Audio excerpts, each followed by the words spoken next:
snip, cut, ooch sometimes, until you reach the heart. What do you want to do with your story? Brood over this for a while. After all, you've put a huge chunk of your time and soul into it. Where is the best home for it?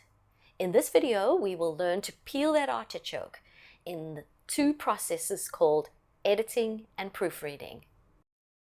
So you've got the first draft of your life story all written down. Now, ask yourself, is this an intimate memoir just for my family?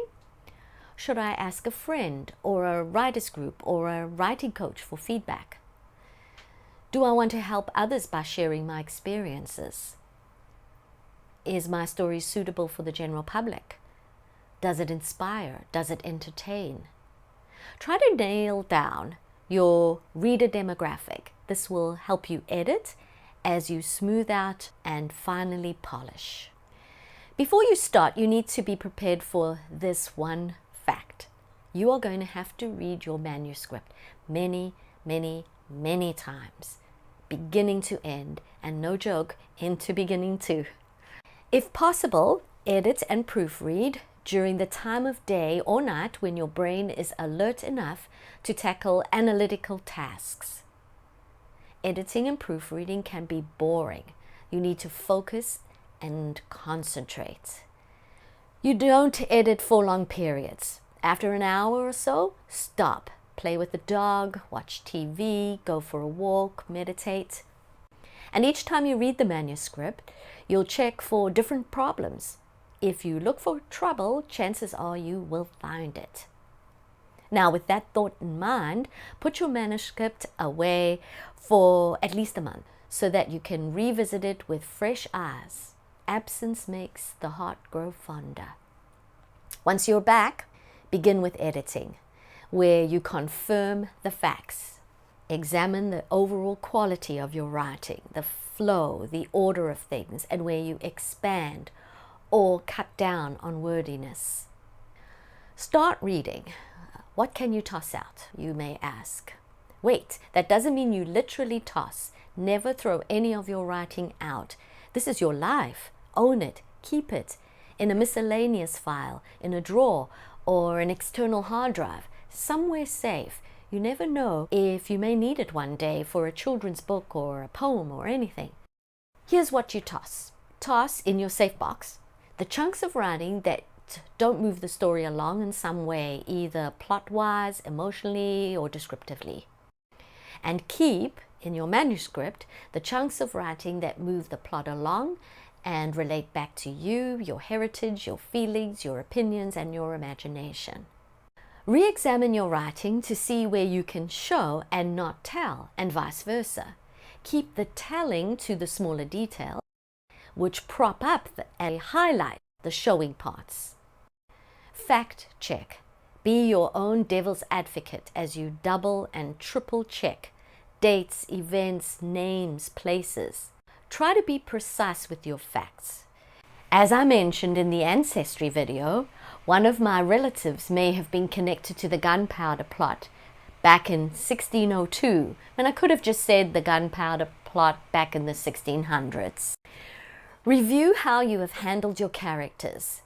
Have you treated them in the same manner that you would have liked them to have treated you if they were writing their biography? And where are all your characters now? Have you tied up all loose ends? Check the flow and balance. Take a deep breath. Shrug your shoulders. Loosen up. Smile. Now read. Does the story flow smoothly? Does it feel balanced? Is it in chronological order? Unless you have a reason to flash forward or backward, as well as the talent to do it, rather keep your narrative moving along on a continuous timeline. Are your chapter breaks carefully chosen? Have you repeated yourself anywhere? Firm up your syntax. Make sure what you're trying to convey is crisp and clear. Ask yourself if your writing will invoke a response from the reader. Weed out repetitive words such as then, like, that. And where can you shorten redundant phrases? For example, the reason is because, or until such time, or unexpected surprise.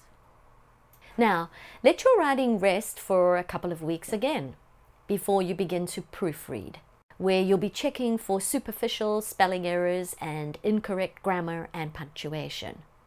A word of warning here, you might think you're proofreading, but often when you read your own stuff, your mind goes merrily along, filling in the gaps and skimming over typos. Here are another few reads to tackle.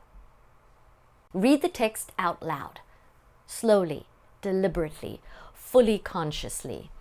I find that a voice-activated program like Windows Narrator or Speak Selected Text in Word is great to hear your story being read to you, where repetitive words and grammar can just jump out at you.